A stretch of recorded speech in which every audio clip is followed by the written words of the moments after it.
Aren Bazerkanian is the founder of Havid Nagan, and he's sitting down with us today for a special watch talk. Aren, thanks so much for coming. Thank you for having me, Thomas.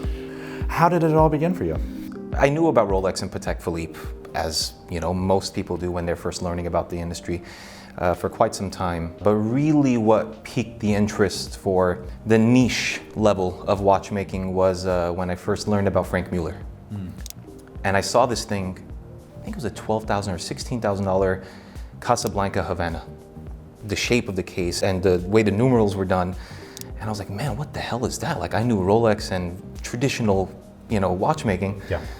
And I just dug deeper. So that's really where it started. That piqued my interest. And it's been kind of like down the rabbit hole ever since. So it led up to me founding my own company. So that's how significant that was.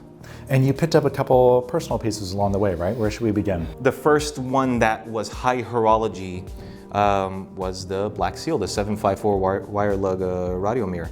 And it was a gift from my wife, or my fiance at the time, now my wife, for our wedding gifts. So we told each other, like, hey, we've never bought anything really nice for each other yet. Why not use this as the occasion? And the reason I ended up with the Panerai was because it's iconic. And I've now come to realize that, I guess the underlying philosophy of how I collect or what I will collect in one way or another is I want the icons.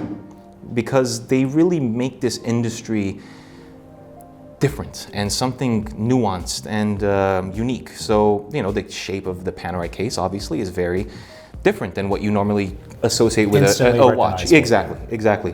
Arguably the most important watch I have in my collection because it is what started having the feeling of something on my wrist. Yeah. And knowing what that feels like. And now, if I don't have anything on my wrist, it feels weird. You feel naked, yeah. It doesn't feel right. And just for a quick context, you were at F.P.Journe for a few years in Los Angeles, and that was kind of like your first professional foray into the watch world, correct? Yes. So it was my first official dive in. And funny enough, it came from... Which is a good place to dive in. Absolutely. It was the greatest decision of my life, other than marrying my wife, of course. A pivotal one. One of the more pivotal ones. Sure, not the greatest. Sure. And it really set the tone for what my life would be. It only came to be because my wife had got me tickets to Watch Time in 2019 as a birthday gift, and I was dying to go and see these independent brands that I had learned about for the first time. So I went, and it was like Disneyland for me. Seeing Debitoon and Journe and Romain Gaultier and all these amazing people that I'd only heard about. It was just this for the longest time. One day, I end up at South Coast Plaza. I see the newer opened Audemars Piguet boutique. And we go in to the boutique, and Daniel from South Coast, who's a phenomenal representative of the brand, we go into it.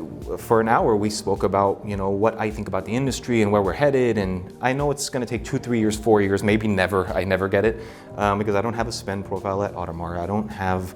I told him, I admitted that, look, I'm not going to be your biggest collector.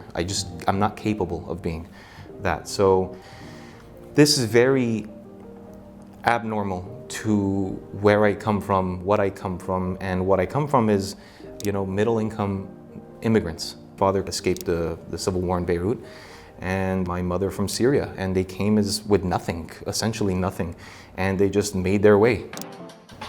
Funny enough, 2 weeks later, I get a call from Daniel saying, hey, you guys talked about matching sets, right? And I was like, oh, here we go. And it was a Sunday, my family's over, and I go outside into the backyard, and I'm like, hey, Daniel. He's like, I have your wife's 34 millimeter white dial Royal Oak. And I'm like, really? I'm not budgeting for this. And I can't say no. You can't say no. I never thought she would be interested in such a thing because she was not interested in watches. She went right past the Datejust and the Cartier tanks and all that stuff. And no starter watches. Let's say. No. But she fell in love with MB&F and Audemars. The way the bracelet. You created a monster. I created a monster. Yeah. Don't kill me. We talked about a couple of your personal ones. Let's talk about Havid Nagan. Where's the name come from, by the way? So the name is a play on the Armenian word, and that's my background. Is where it really comes from. Is my Armenian background. And at the time when I was developing the idea of what would be the brand, the world of Havid Nagan, was I'm not the watchmaker, so my name doesn't go on the dial. That's just, Journe's mentality is that way, Breguet's mentality was the same way. I wanted to respect that tradition of watchmaking because at the end of the day, I'm just a guy that's passionate and I wanted to express myself. And I thought the word eternal. And I said, okay, what's the word for eternal? And the actual word is Havid Nagan.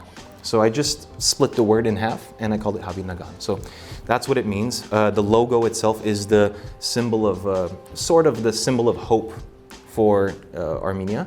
That's also what sort of inspired the pattern that you see on the dial, the guilloche, is that Grand Orge, or the barley corn pattern. So it kind of reminisces what the logo looks like. Which looks great in the light, by the way. Yeah, and it gives it that resplendent effect in the sun especially.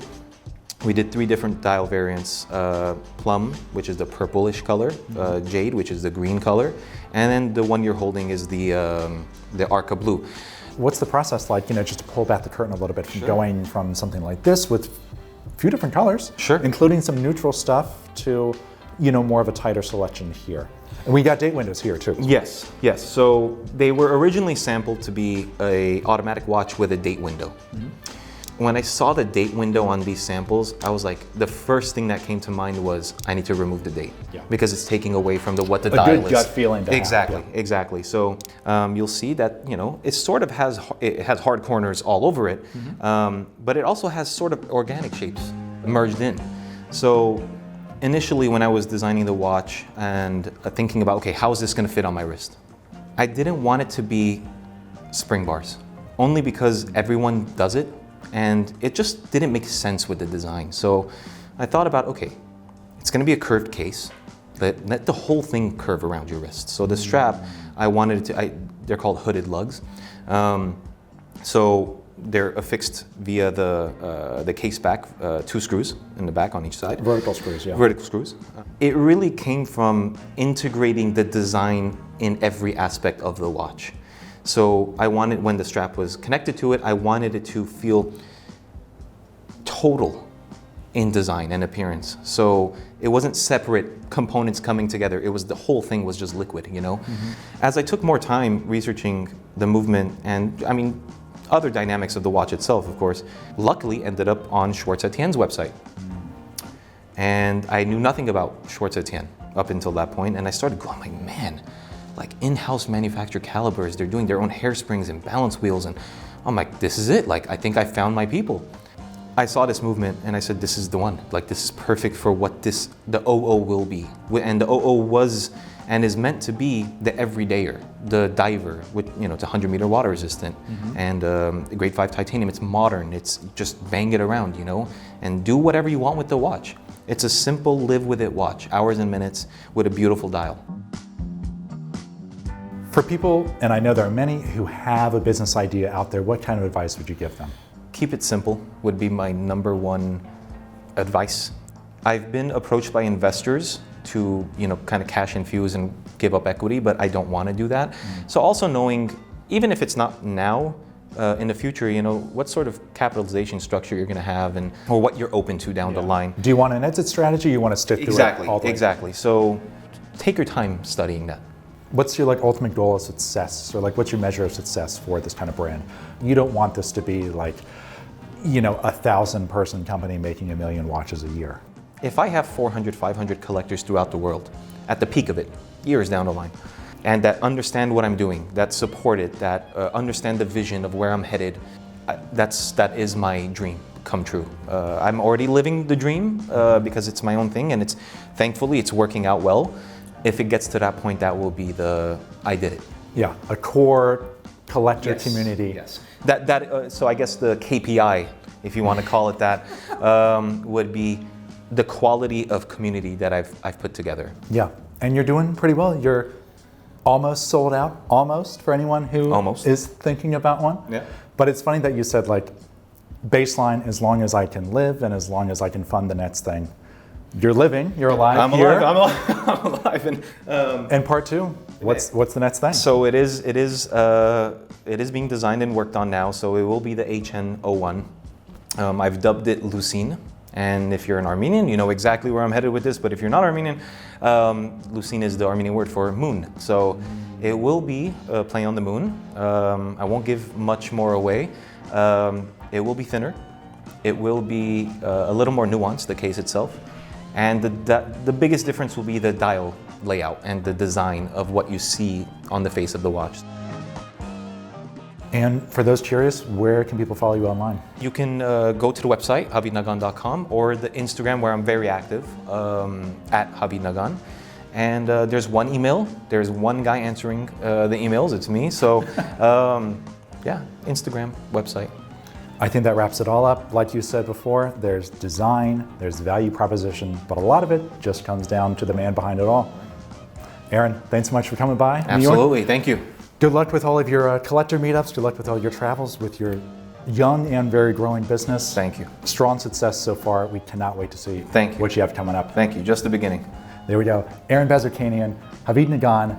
Check them out online. I'm Thomas Hendricks with Corner24. We'll have more videos coming to the channel all the time, so stay tuned for those. And as always, enjoy your watches.